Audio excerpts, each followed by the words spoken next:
நிகழ்தகவு. இரத்த வெள்ளத்தில் உயிருக்கு போராடி கொண்டிருந்த இளம்பெண் மகளை அறைக்குள் தள்ளி கத்தியால் குத்தி வெறியாட்டம் ஆடிய கொடூர தந்தை. இளம்பெண் கிடந்த கோலத்தை பார்த்து அதிர்ச்சியில் உறைந்து நின்ற உறவினர்கள். மார்பிலும் தோளிலும் போட்டு வளர்த்த மகளை தந்தையை கத்தியால் குத்தி கொன்றது ஏன்? பின்னணி என்ன?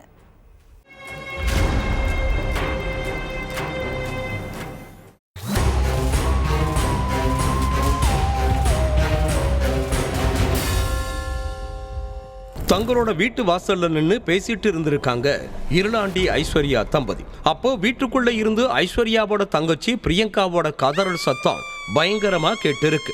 அதை கேட்டதும் பதறுன இருளாண்டியும் ஐஸ்வர்யாவும் என்ன ஆச்சுன்னு வீட்டுக்குள்ள ஓடி போய் பார்த்தப்போ பிரியங்கா கத்தி குத்துப்பட்டு ரத்த வெள்ளத்துல துடி துடிச்சிட்டு இருந்திருக்காங்க. ஐஸ்வர்யாவோட அப்பாவும் அண்ணனும் அங்க இருந்து தலை தெறிக்க ஓடி இருக்காங்க. அதுக்கு பிறகு ஐஸ்வர்யாவும் இருளாண்டியும் சேர்ந்து உயிருக்கு போராடிட்டு இருந்த பிரியங்காவை மீட்டு ஹாஸ்பிட்டலுக்கு கூப்பிட்டு போனாங்க. அங்க ட்ரீட்மெண்ட்ல இருந்த பிரியங்கா சிகிச்சை பலனளிக்காம உயிரிழந்துட்டாங்க. அடுத்து விஷயம் தெரிஞ்சு ஹாஸ்பிட்டலுக்கு வந்த போலீஸ்காரங்க இருளாண்டி கிட்டையும் ஐஸ்வர்யா கிட்டையும் பிரியங்காவுக்கு என்ன நடந்துச்சு, அவங்கள யாரு இப்படி பண்ணதுன்னு கேட்டிருக்காங்க. அதுலதான் இந்த கொலைக்கான மோட்டிவ் என்னங்கிறது தெரிய வந்திருக்கு. விருதுநகர் அருப்புக்கோட்டையில உள்ள சிந்தம்பட்டி பகுதியைச் சேர்ந்தவர் ரமேஷ். இவருக்கு 2 மகள்கள், 1 மகன். மூத்த மகள் தான் ஐஸ்வர்யா, இளைய மகள் பிரியங்கா. இவங்க நர்சிங் வேலை பார்த்துட்டு இருந்திருக்காங்க. இந்த சூழல்ல பிரியங்காவை பெண் கேட்டு ஏகப்பட்ட வரன்கள் வந்திருக்கு. அதுலயும் ஒரு நல்ல வரன் வந்ததால மகளை கட்டி கொடுத்துடலாங்கிற முடிவுக்கு வந்திருக்காரு தந்தை ரமேஷ்.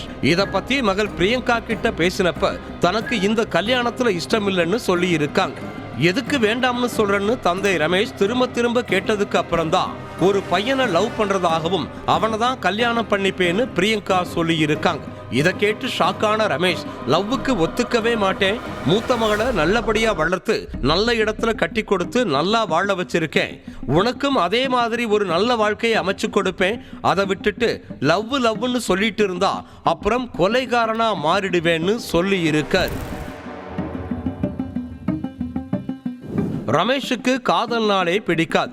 அதுலயும் தன்னோட பொண்ணு லவ் பண்றான்னு தெரிஞ்சதும் கோபத்தோட உச்சிக்கே போயிருக்கார்.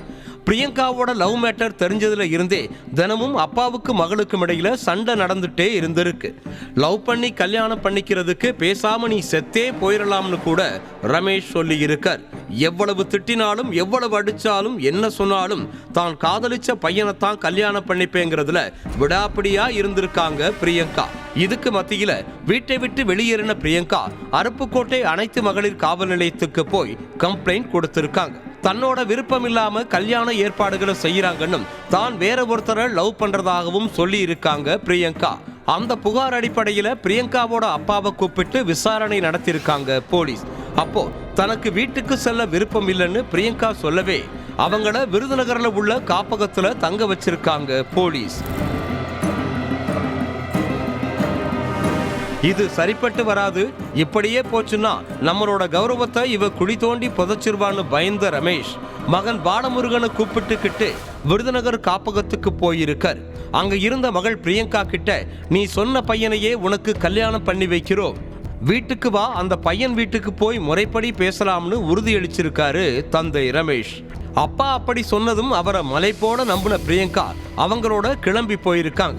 கார்ல போன 3 பேரும் மதுரை ஜவஹர்புரத்துல உள்ள மூத்த மகள் ஐஸ்வர்யா வீட்டுக்கு வந்திருக்காங்க.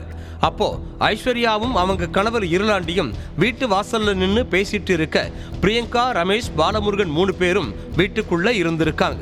அப்போ பிரியங்காவை தனி அறையில வச்சு பூட்டின ரமேஷும் பாலமுருகனும் சேர்ந்து குடும்பத்தை அசிங்கப்படுத்துறியா, நாங்க சொல்ற பையனைத்தான் நீ கல்யாணம் பண்ணிக்கணும்னு சொல்லி அடிச்சு துன்புறுத்தி இருக்காங்க. அப்ப நான் லவ் பண்ண பையனைத்தான் கல்யாணம் பண்ணிப்பேன்னு உறுதியா பிரியங்கா சொல்லி இருக்காங்க. அதனால ஆத்திரமடைஞ்ச தந்தை ரமேஷும் அண்ணன் பாலமுருகனும் சேர்ந்து பிரியங்காவை கத்தியால குத்தி கொலை பண்ணிட்டு அங்கிருந்து எஸ்கேப் ஆகி இருக்காங்க. ஐஸ்வர்யா கிட்டையும் இருளாண்டி கிட்டையும் நடத்தின விசாரணையில மொத்த உண்மைகளும் தெரிய வந்துச்சு. அதுக்கு பிறகு கொலையாளிகளான ரமேஷையும் பாலமுருகனையும் மடக்கி பிடிச்ச போலீஸ் 2 பேர் மேலையும் கொலை வழக்கு பதிவு செஞ்சு அவங்கள அரெஸ்ட் பண்ணி விசாரணை நடத்திட்டு இருக்காங்க.